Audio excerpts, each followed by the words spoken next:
창세기 32장입니다.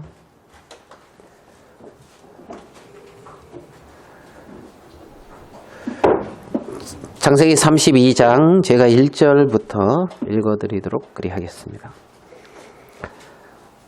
야곱이 그 길을 진행하더니 하나님의 사자들이 그를 만난지라. 야곱이 그들을 볼 때 이르기를 이는 하나님의 군대라 하고 그 땅 이름을 마하나임이라 하였더라.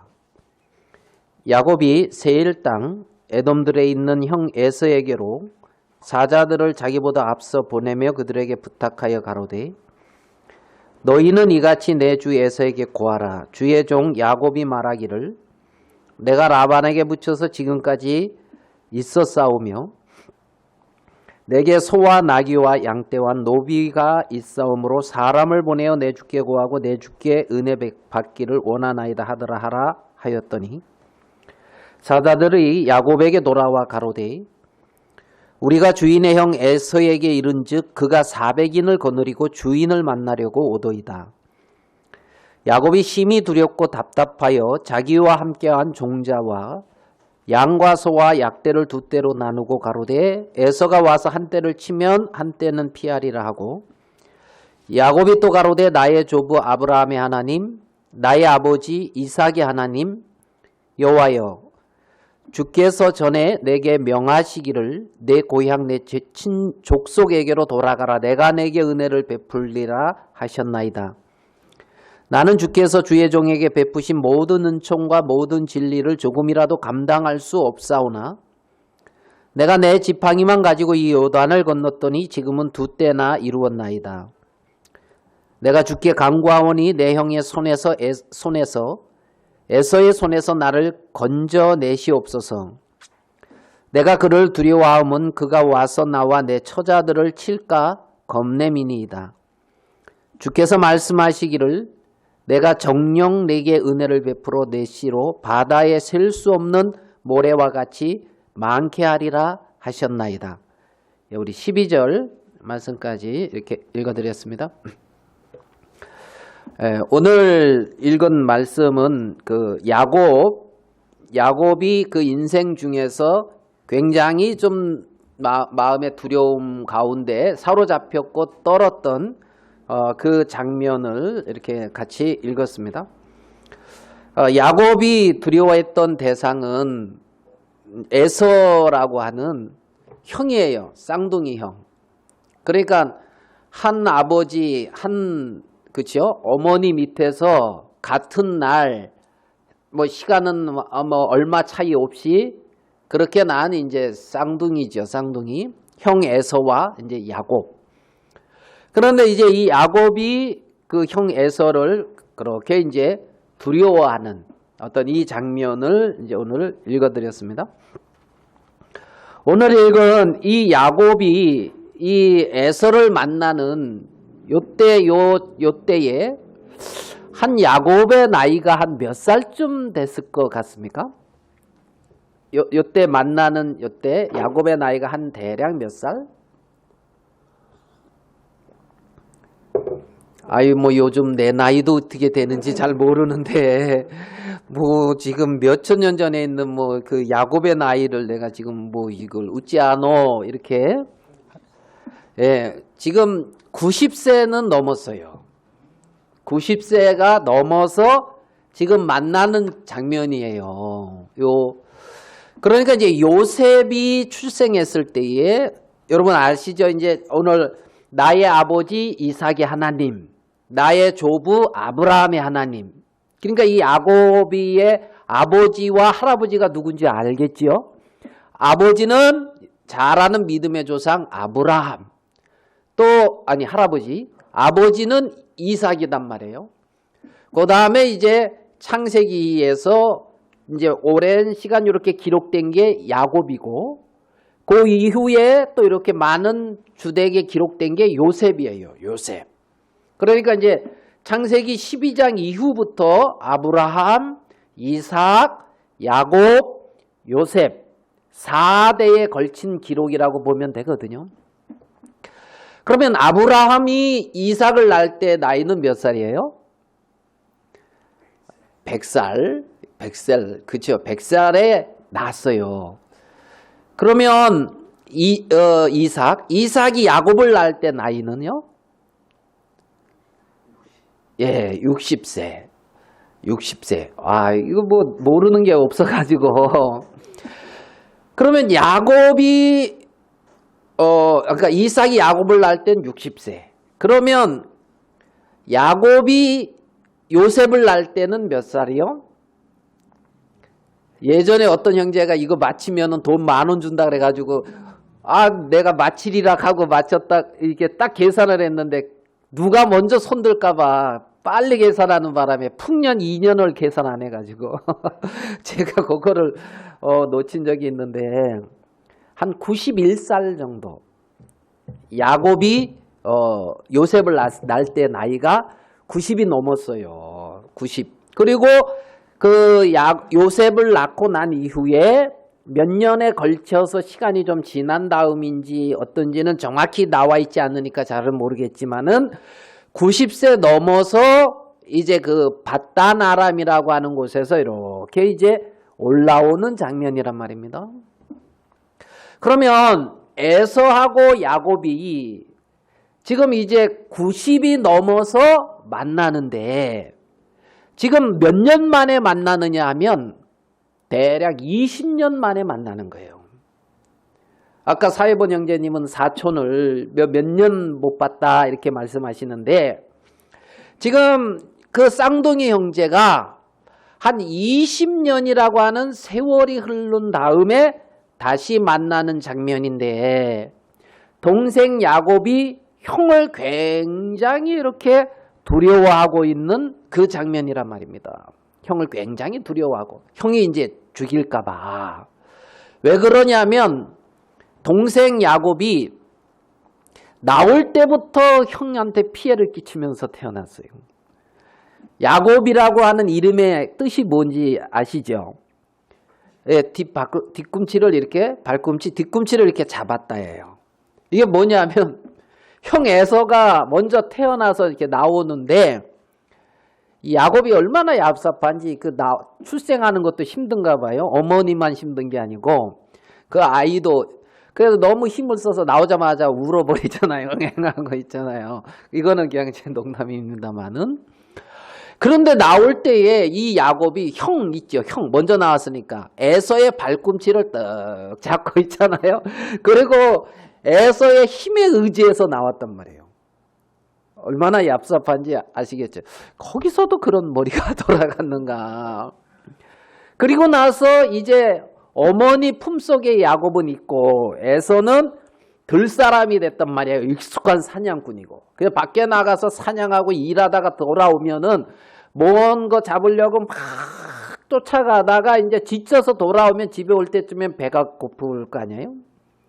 그런데 그때 이제 팥죽을 쫙 야곱이 써놓고 있다가 형이 딱 돌아오니까 아이고 야 나 배고프다 팥죽 줘라 그러면 웬만한 동생이면 아이고 형님 빨리 드세요 할 건데 공짜로는 내가 못 주죠. 이제 이러는 거예요 야곱이. 그러니까 아이 그래 그러면 뭐 그러니까 장자의 명분을 나에게 팔으라고.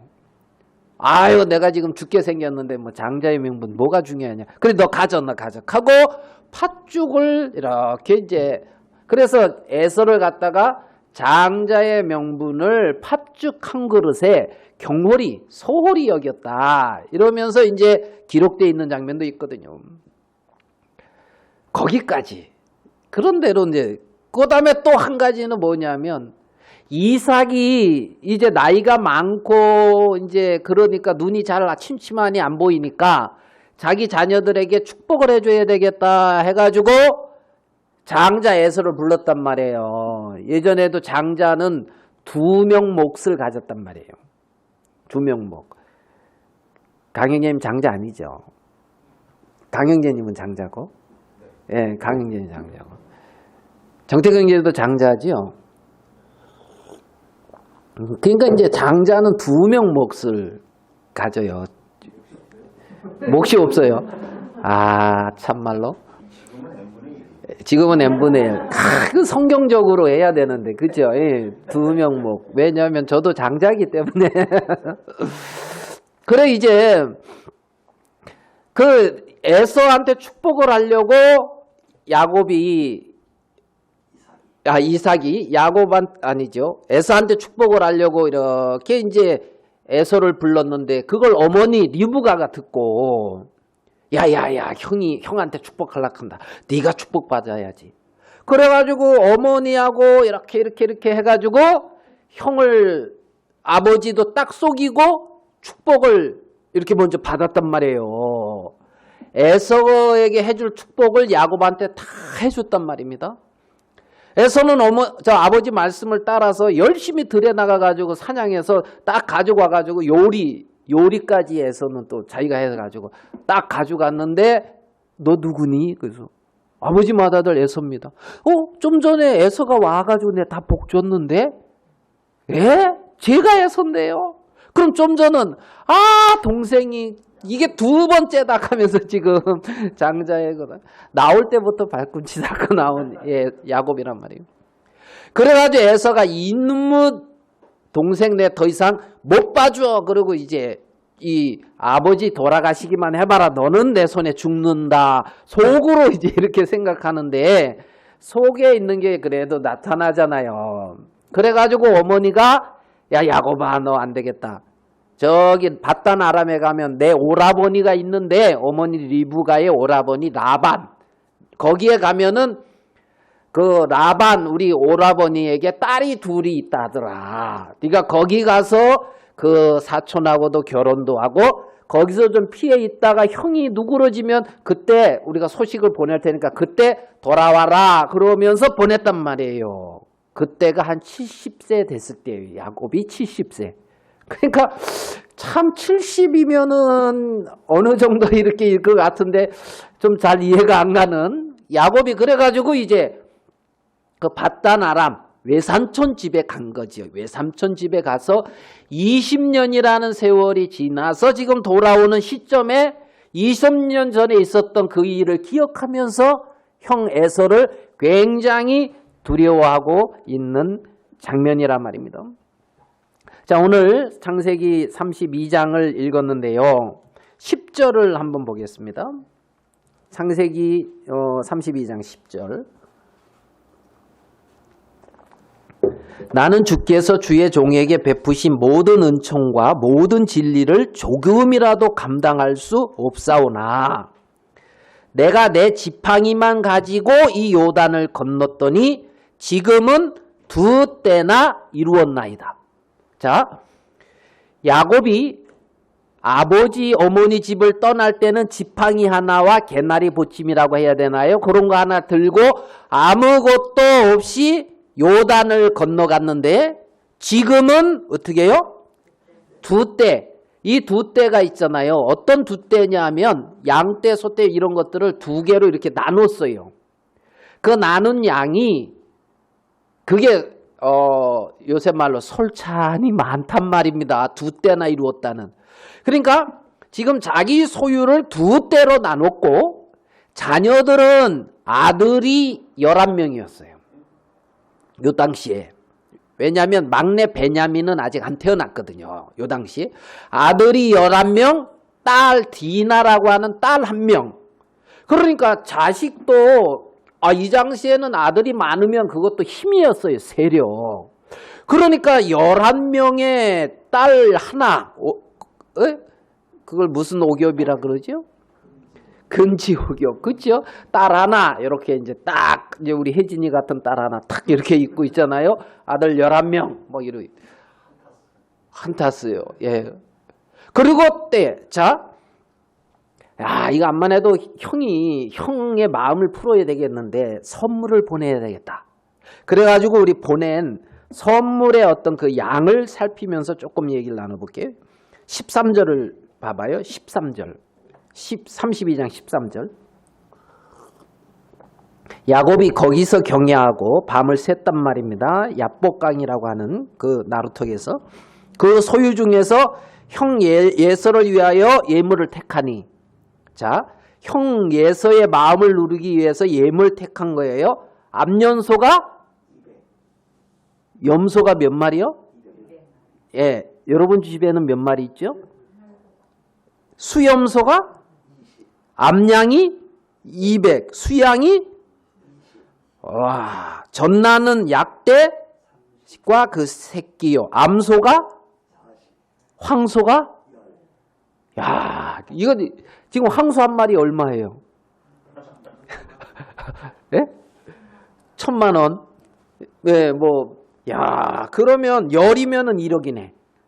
황소가 열이요. 암나기가 20이요. 그 새끼 나기가 열이라. 이게 뭐다고요? 선물이란 말이에요. 선물. 그러니까 형의 마음을 풀기 위해서 마련한 선물이 이 정도 되는데 요 정도는 그냥 선물로 이렇게 제쳐놓은 거고 때를 나누는데 두 때로 나눴으니까 이 선물보단 많을 거 아니에요. 그러면 얼마나 요셉이 어떻게 해요? 부자가 됐냔 말이죠. 부유하단 말입니다. 예? 아, 야곱이. 예, 지금 뭐 제가 이렇게 헷갈리게 말해도 여러분들이 알아서 들어주니까 참 감사하네요. 야곱이 얼마나 이렇게 이제 부유하고 참 그런데 야곱의 마음에는 굉장히 어떤 이러한 두려움 이 속에 이제 빠져 있는 우리가 그 야곱의 마음을 이제 오늘은 우리가 볼 수가 있습니다. 우리 오늘 창세기에서는 이제 야곱의 생애를 이렇게 조금 살피고 있는데요. 마지막 야곱이 그 요셉이라고 하는 그 11번째 아들이 애굽의 총리가 돼 가지고 요때 이제 야곱과 그 일가족이 애굽으로 내려가거든요. 그래 가지고 이제 이 애굽 왕한테 섰을 때에 이 야곱의 나이가 130살이에요. 130살. 그러면 이 야곱이 지금 90세에 올라와서 130살에 맞죠? 130살에 애굽에 내려갔으니까 한 40년을 지냈다는 얘기죠. 맞죠? 그러면 자, 우리 그 장면을 또 한 구절만 보겠습니다. 창세기 47장 9절입니다. 창세기 47장 9절.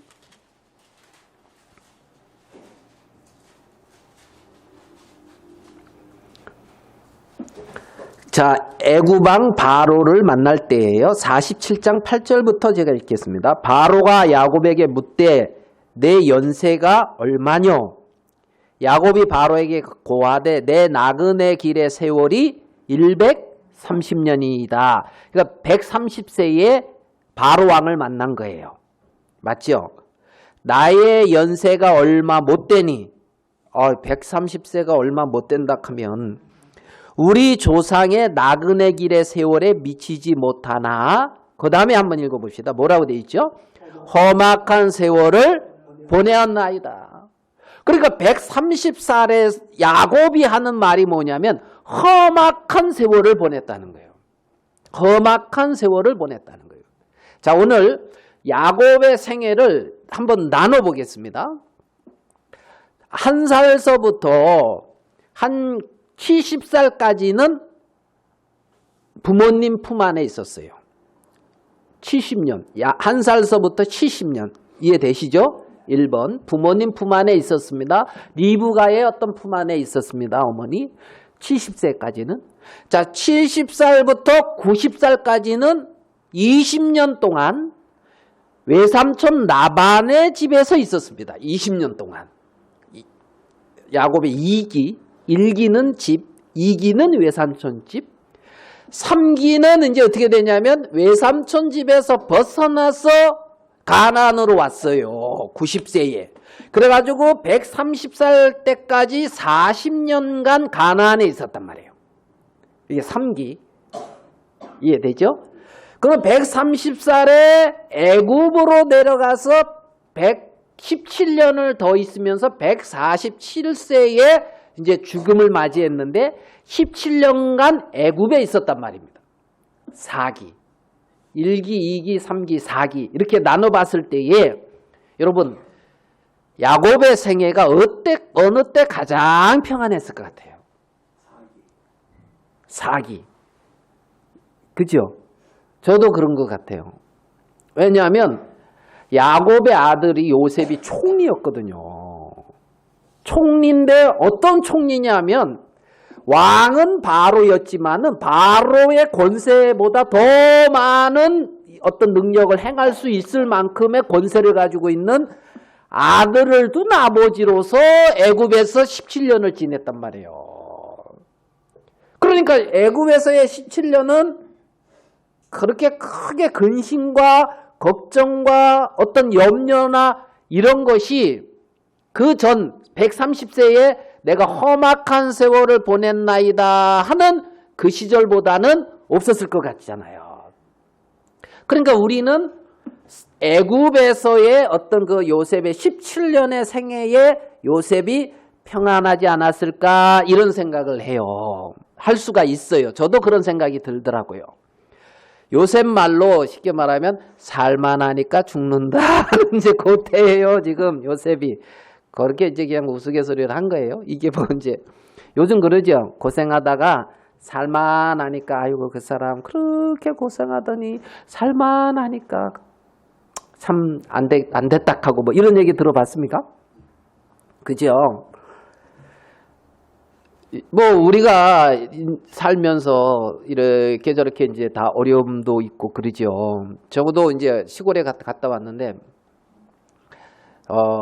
그 나머지 벼를 있잖아요. 정미한다 그럽니까? 쌀을 빻았어요. 그래가지고 이제 쌀을 이렇게 이제 우리 그 냉동고라 그래야 되나? 저장 창고? 뭐 이런 게 있어요. 냉동 이렇게 전기 들어와가지고 시원하게 하는 그런 냉동고 이렇게 있거든요. 저장 창고.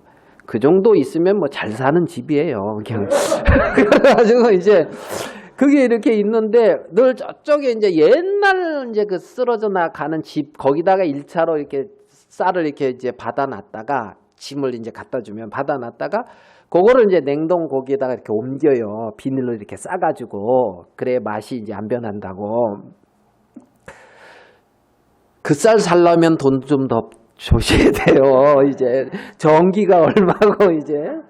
그런데 그거를 이렇게 뜩 옮겨 놓으니까 우리 어머니가 뭐라고 그러냐면 거기다 아이고 부자가 된 것 같다 하시면서 그 옛날에는 그렇게 쌀을 그 정도만 이렇게 집에다가 이제 이렇게 쌀을 갖다 이렇게 딱 창고에다 갖다 놓으면 부자인 거죠. 부자.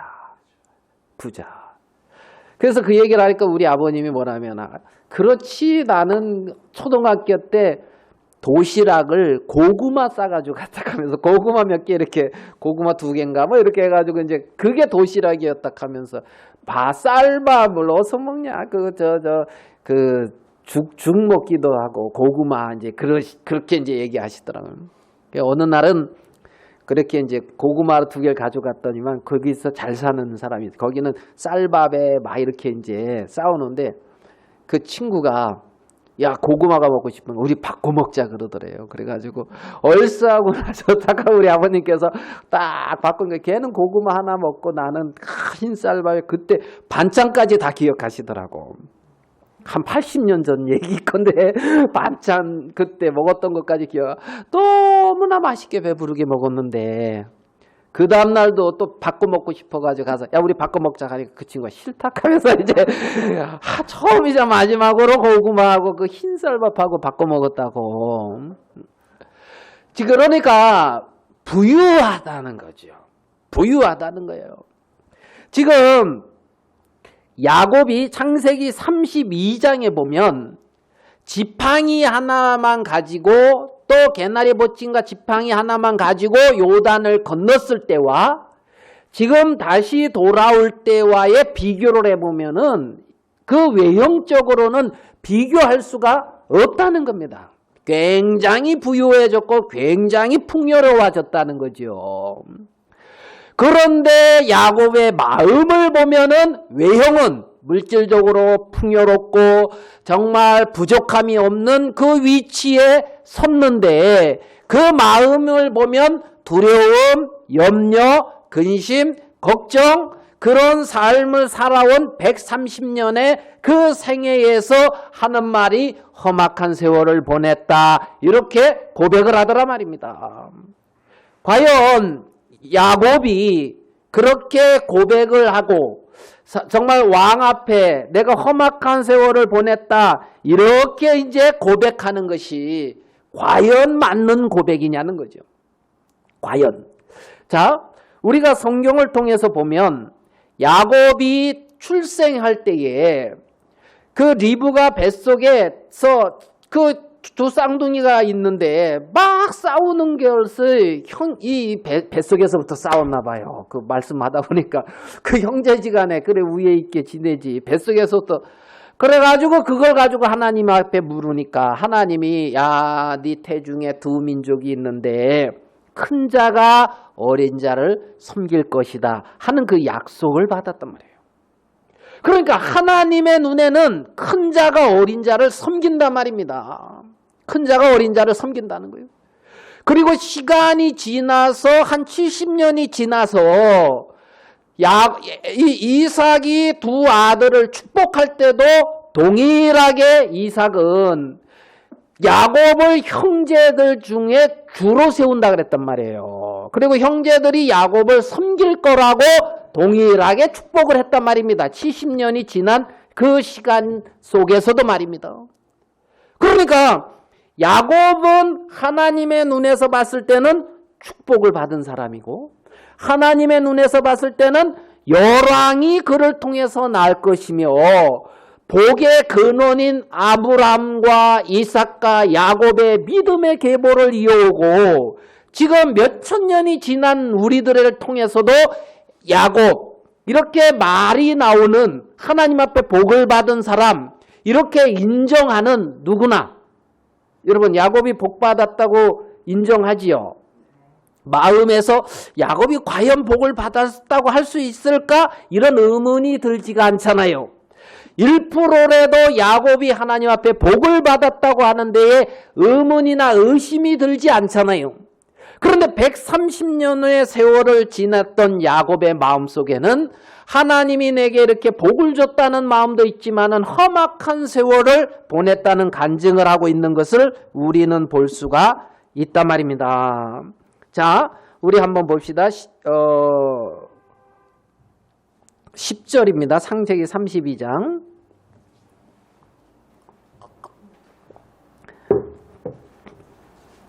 창세기 32장 10절 나는 주께서 주의 종에게 베푸신 모든 은총과 모든 진리를 조금이라도 감당할 수 없사오나.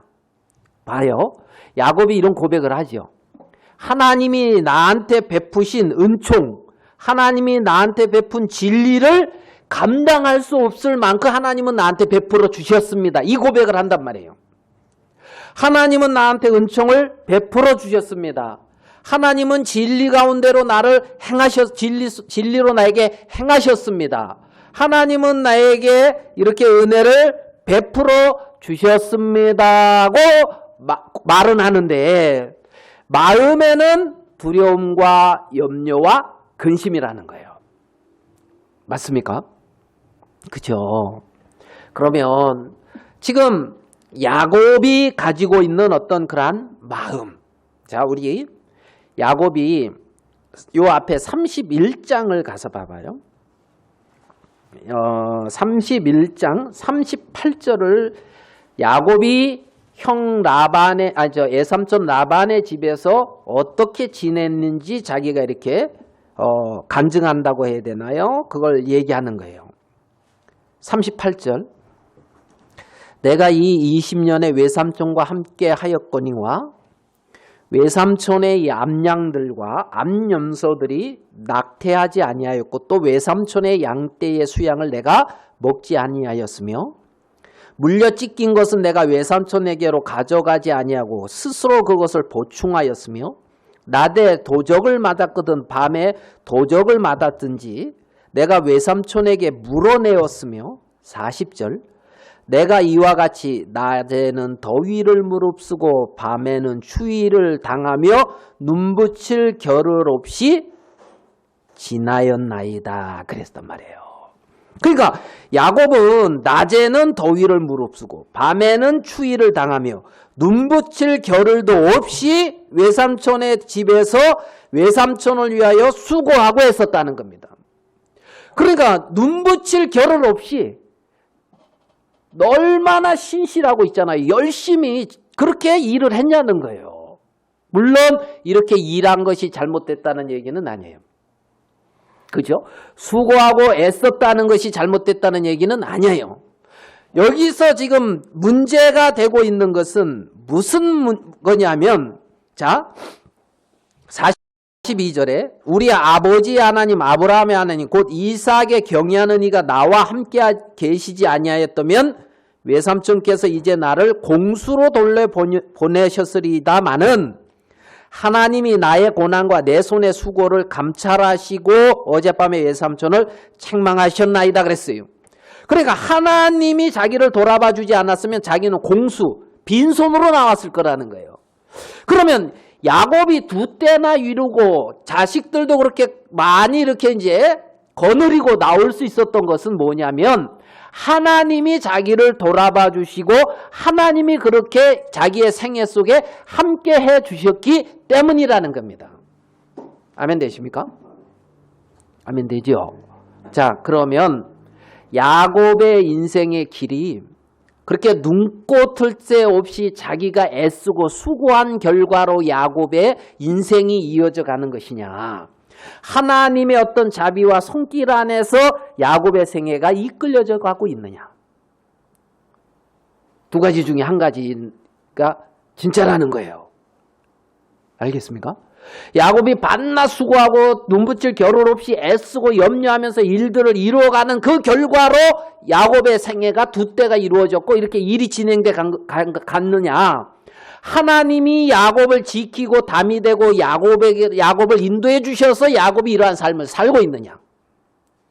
두 가지 중에 하나라는 거예요. 두 가지 중에 하나라는 거예요. 많은 사람들이 그 인생 속에서 내 인생 나름대로 계획하고 나름대로 이렇게 인생 길을 가고 있잖아요. 그죠? 계획하고. 여러분이 계획한 대로 인생이 다 됐습니까?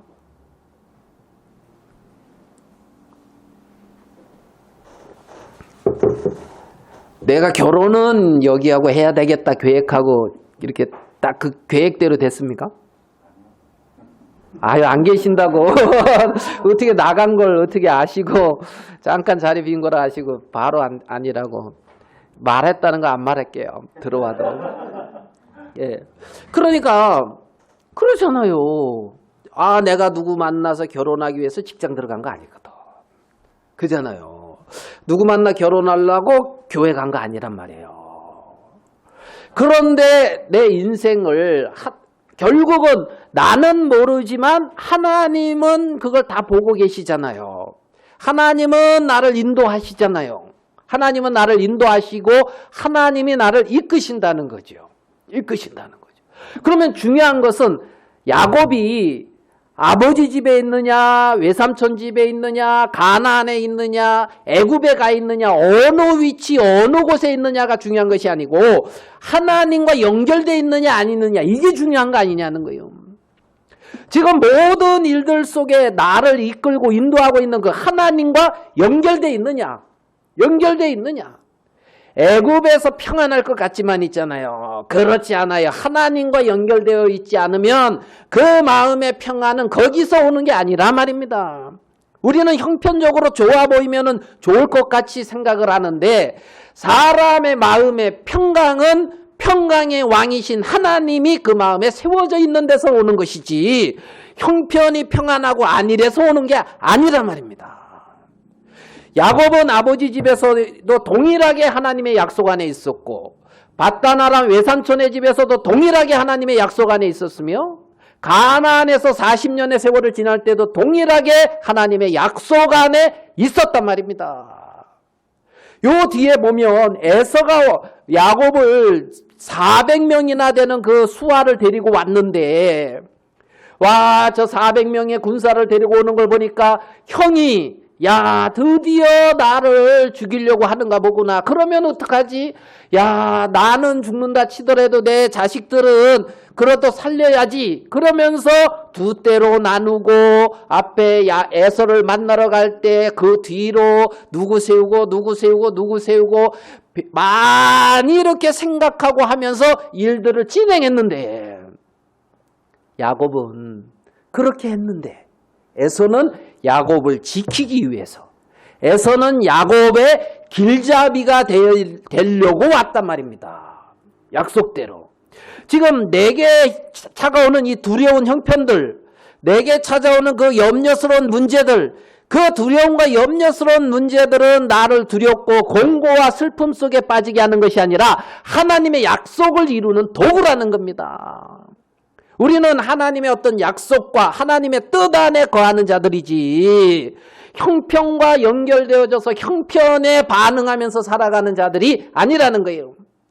우리의 마음의 평안은 우리 주 예수 그리스도로부터 오는 거라는 겁니다.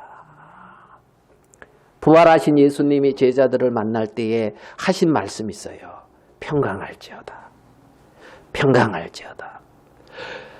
평강하라고 말하는 것은 평강할 수 있도록 한 능력이 있기 때문에 그러는 거죠. 자, 우리 에레미야 10장 23절입니다. 에레미야 10장 23절.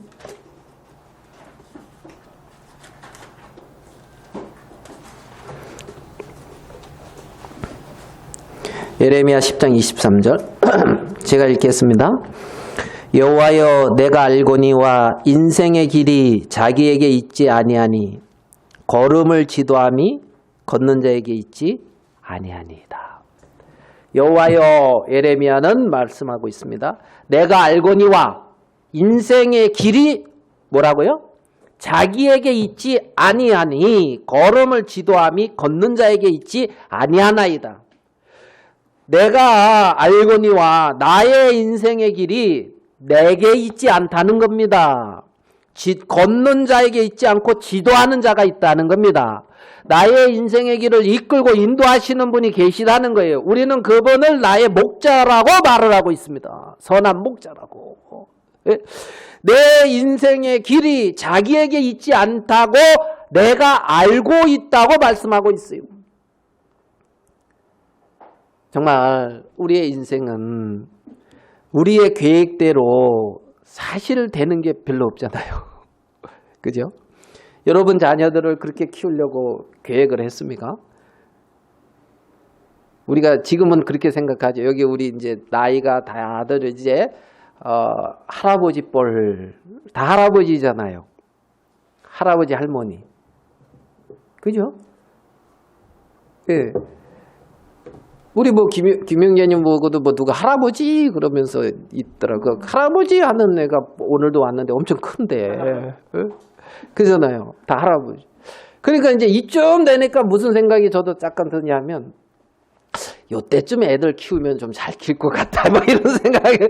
아이고, 그 정신없이 뭣도 모르고 애들 키울 때랑 지금은 그래서 손자들은 이렇게 키운다면 잘 키울 것 같다. 이런 생각이 문득 들 때가 있어요.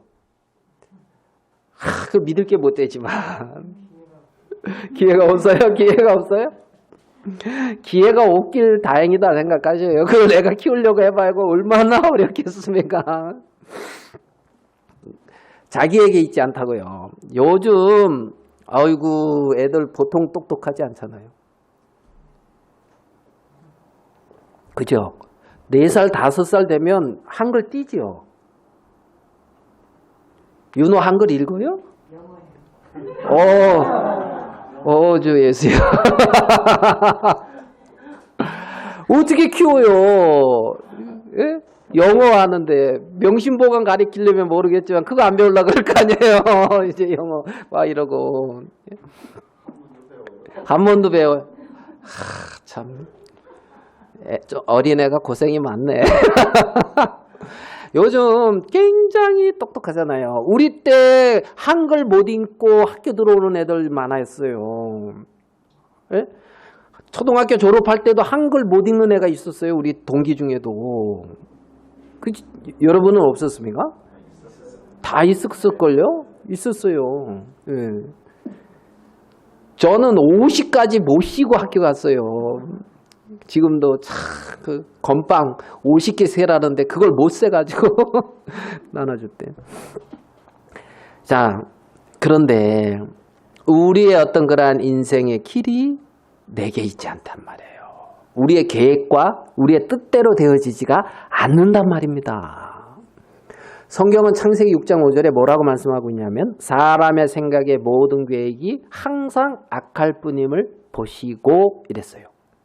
자, 사람의 생각의 모든 계획이 어떻다고요? 왜 항상 악한지 아십니까? 사람의 생각의 모든 계획 속에 하나님이 없단 말입니다. 거기서 말하고 있는 사람의 생각의 모든 계획 속에 하나님이 없다. 거기서 나오는 건 염려. 알겠습니까? 많은 방법, 많은 어떤 계획. 그게 어디서 나온다고요? 하나님이 없는 곳에서 나오는 거란 말이에요. 그러니까 악하다고요. 그 마음에 하나님이 없는 그 지경이 악한 지경이라고요. 악한 지경. 뭔가 어떤 형편이 아름답고 뭐 이렇게 돼서 그게 아니라는 거죠. 제가 예전에 해남에서 복음 전할 때에 성경 공부 이렇게 했던 분 중에 의사 있었는데 어떤 분이었냐면 남편은 산부인과 의사고 부인은 소아과 의사였어요. 지금도 생각나요. 그러니까 어떻게 생각했냐면 야, 이 두 분이 자식 나면 잘 기르겠어요? 안 기르겠어요? 산부인과니까 얼마나 참 자식 그렇게 마음 써서 출산하겠어요. 소아과 의사니까 얼마나 애 잘 키우겠어요. 근데 있잖아요. 애가 없어요. 아이를 낳지를 못해요. 산부인과 의사고 소아과 의사면 뭡니까? 본인들은 자식을 못 낳는데. 인간의 자기 뜻과 자기 계획과 자기 생각대로 모든 일이 안 된다.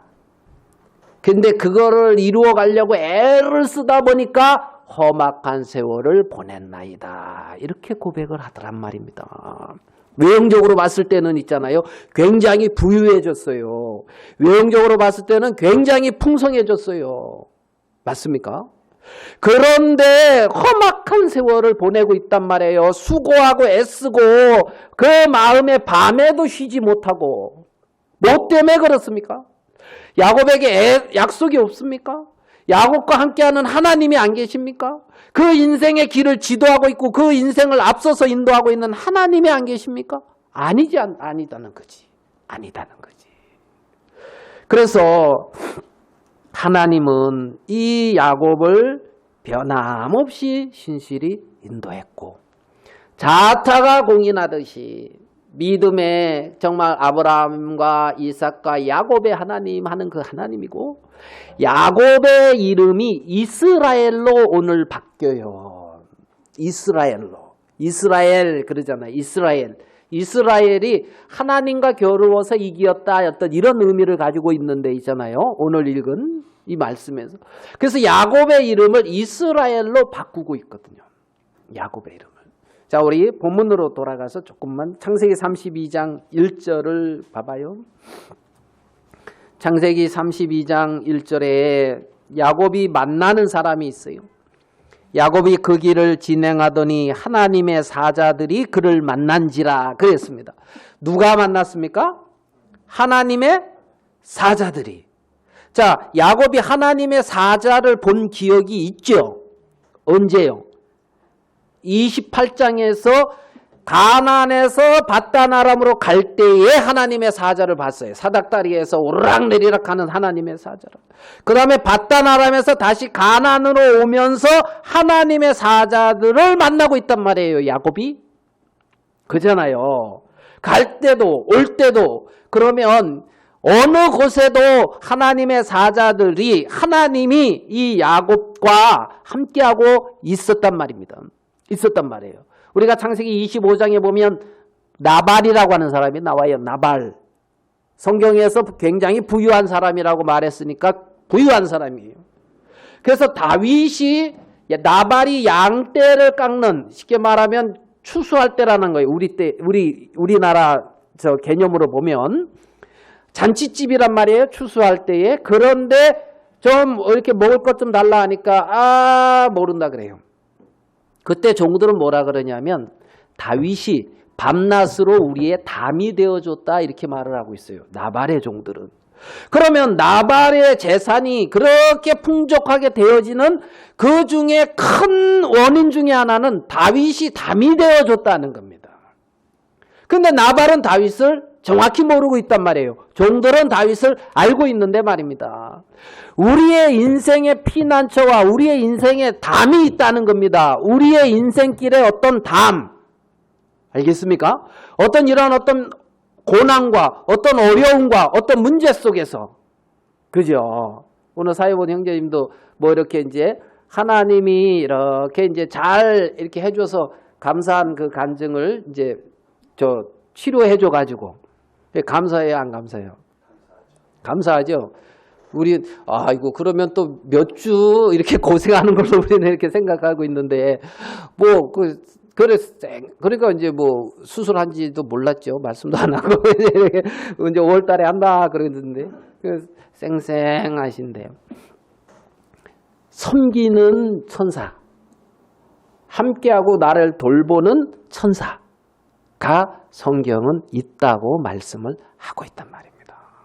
우리 눈에 안 보이지만 우리는 이 누굽니까? 야곱의 생애를 통해서 하나님은 신실히 야곱과 함께 했으며 약속을 이루셨으며 복을 주신 것을 알아요. 자, 우리 28장 한 구절 더 봅시다. 그때 어떤 굉장히 은혜로운 말씀이죠. 창세기 28장 15절입니다.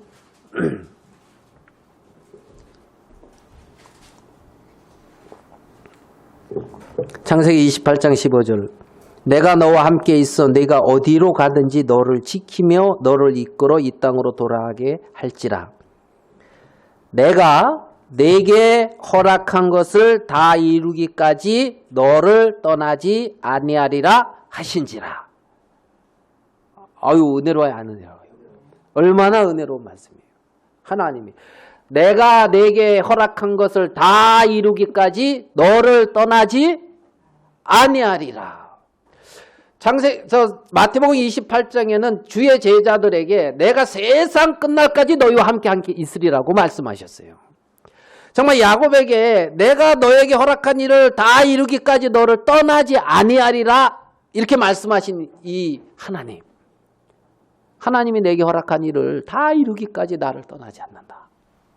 얼마나 소망스럽고 얼마나 감사한 말씀이냐는 거죠. 야곱에게만, 주의 제자들에게만 아니라는 거죠. 이 시대의 하나님의 자녀들에게 동일하게 하나님은 관심이 있고 초점을 가지고 있고, 그 자녀가, 여러분 그러잖아요. 조금 부족한 자식 여럿 있으면 부족한 자녀에게 뭐 부모 마음이 많이 간다며요. 저는 경험 안 해봤기 때문에 잘은 모르지만, 그래서 누가 TV에서 이렇게 보니까 장애가 가진 아이를 둔 부모가 그 장애 가진 아이를 이렇게 섬기고 그러면서 그렇게 얘기한다잖아요. 얘가 죽기 전까지만 내가 살아있었으면 좋겠다. 그죠? 그 마음이 어떤 마음인지 알죠? 스스로 안 되니까 부모가 그 받침을 해주려고 하는 거 아니에요. 부모가 받침을 해주려고 하는 거 아니에요. 내가 연약하면 연약할수록 하나님은 더 받침이 돼주고 싶어 하실 거 아니냐는 거지. 그렇잖아요. 그런 어떤 장애를 가진 부모만도 못한 하나님은 아니다란 말입니다. 내가 연약할수록 더욱 귀히 여기사. 하나님이 야곱이 이렇게 두려워하고 염려하고 있을지 몰라도 하나님은 야곱에게 담이 되셨으며 하나님은 먼저 야곱을 위하여 준비하시고 야곱을 이끄신 분이 우리 하나님이라는 겁니다. 요셉을 잃어버렸다고 고통하고 있을 때 하나님의 뜻이 없어져지지는 않았어요. 베냐민을 잃을까 염려하고 야곱이 괴로워할 때 하나님의 뜻이 무너지지 않았단 말입니다. 하나님의 뜻은 온전히 세워져 가고 있고 야곱을 향한 하나님의 뜻은 다 이루어지고 있다는 거죠. 자, 32장 한 구절 더 보겠습니다. 32장입니다. 9절, 창세기 32장 9절. 야곱이 또 가로되 나의 조부 아브라함의 하나님 나의 아버지 이삭의 하나님 여호와여 주께서 전에 내게 명하시기를 내 고향 내 족속에게로 돌아가라. 그 다음 말씀 한번 보겠습니다. 내가 내게 은혜를 베풀리라. 자, 내가 내게 뭐요? 은혜를 베풀리라. 아멘? 그럼 된 거예요. 하나님이 내가 내게 은혜를 베풀리라. 이렇게 말씀하고 있단 말입니다. 하나님, 나 지금 어디에 가서 이렇게 하려고 하는데요. 어쩔지 잘 모르겠습니다. 하나님은 그렇게 말씀하셔요. 내가 내게 은혜를 베풀리라. 하나님, 나 여기서 참 어렵고 힘든데요. 하나님은 말씀하셔요. 내가 내게 은혜를 베풀리라. 하나님은 은혜의 보좌에 앉아서 내가 내게 은혜를 베풀리라 그랬거든요. 그렇게 말씀하고 있단 말이에요. 야곱은 에서를 만나면서 그 자비의 하나님을 봤어요. 한쪽 부분에. 자기는 두려워하고 떨고 있는데 형 에서가 와가지고 뭐 이렇게 두들겨 어깨 서로 안고 야 얼마나 고생 많았냐 하면서 야 너 뭐 그런 걸 날 잘 보냈냐 나에게도 있는 게 족하다 이거 뭐 괜찮다 야 형님 빨리 먼저 가시죠. 그래도 두려움이 좀 있으니까 아니다 내가 너를 인도해 줘야지. 아유 먼저 가세요. 우리는 좀 병약하고 약해가지고요 형을 못 따라갈 것 같습니다. 그래 그런데 우리 몇 명 이렇게 두고 갈게. 아이고 그럴 필요 없습니다. 그래서 야곱은 그러는데 근데 야곱은 거기서 하나님의 얼굴을 뵙는 것 같다고 말씀을 이렇게 했는데 그잖아요. 어떻게 보면 자비를 베푸시고 약속에 신실하시고 변함없으신 그 하나님. 그 하나님을 보면서도 여전히 자기 생각은 가지고 있는 야곱인 거예요. 여기서 분이엘 이 말이 나와요. 분이엘. 내가 하나님의 얼굴을 배웠다. 분이엘. 여러분 우리의 삶 속에서 내게 은혜를 베푸시는 그 하나님. 그 은혜를 베풀려고 이렇게 나를 바라보고 있는 여호와의 낯이 있다니까요. 낯 무슨 말인지 알죠? 얼굴. 나에게 은혜를 베풀려. 이 분이엘은 있잖아요. 하나님의 얼굴이라는 뜻인데 그 얼굴은 나에게 자비로운 얼굴이에요. 알겠습니까? 너 믿음이 왜 이렇게 없어? 하고 성내고 화내는 얼굴이 아니고 내가 내게 은혜를 베풀리라 하는 자비의 얼굴이라고요. 여러분 그 분이엘 그 여호와의 자비의 얼굴 그 하나님의 얼굴 그것을 수시로 우리의 삶 속에 하나님은 나타내 보여주고 싶어 하신단 말입니다. 내가 내게 은혜를 베풀리라. 이 말씀이 많은 부분에 쉼을 주고 소망을 주는 거예요. 그죠? 어느 위치, 어느 형편에 있든지 내가 내게 은혜를 베풀리라. 이 말씀 안에서 야곱은 147년을 지낸 거예요. 아멘 됩니까? 이 약속 안에서 내가 내게 은혜를 베풀리라는 하나님의 마음 안에서 야곱은 그 인생이 지나갔단 말이에요. 하나님의 뜻과 약속 안에서 우리의 인생도 동일하게 하나님의 뜻과 섭리 안에 있으며 내가 내게 은혜를 베풀리라고 하는 그 분이엘 그 자비의 얼굴을 나를 향해 있는 그 자비의 얼굴 안에서 우리가 하루하루의 삶을 살고 있는 거란 말입니다. 그 인자와 자비가 영원히 변치 않는다는 거죠. 그 분이엘 그 하나님의 얼굴 내가 내게 은혜를 베풀리라. 우리는 그러한 그리스도 안에, 약속 안에, 하나님의 놀라운 축복 안에 들어온 자들이라는 겁니다. 여기까지만 말씀을 나누도록 하겠습니다. 기도하겠습니다. 하나님 아버지 감사합니다. 천지 만물을 지으시고 맨 마지막에 아담을 창조하셨으며 아담에게 그 모든 것을 선물로 주신 주님. 인생의 부족함을 아시고 몸소 우리와 같은 몸을 입고 이 땅에 오셔서 우리를 사랑하신 우리 주님. 또한 우리를 위하여 우리가 생각지 못한 그러한 세계들을 우리를 위하여 예비하신 우리 하나님 아버지께 감사와 영광을 돌립니다. 내가 내게 은혜를 베풀리라는 말씀처럼 우리의 생애 속에 그 하나님의 약속 안에 우리가 있다는 걸 인하여 감사합니다. 육체를 입고 우리는 육체로 통하여 들려지고 감각되어지는 세계 안에서 하나님 없이 참 두려워하고 염려할 때가 많은 것도 고백을 드립니다. 그렇지만 하나님의 그 얼굴은 변함이 없기 때문에 우리가 우리 주님 앞에 기대와 소망을 갖습니다. 이 시간 당신의 자녀들 위에 은혜를 베풀고자 하는 하나님의 얼굴이 그 낚시 영원히 함께하며 하나님의 축복이 늘 머물게 되기를 바라고 우리의 생애를 복되게 이끄시는 주님이 늘 우리의 삶에 나타나서 홀로 영광을 거두시게 되기를 바랍니다. 하나님 앞에 감사합니다. 우리 주 예수님의 이름으로 기도하였습니다. 아멘.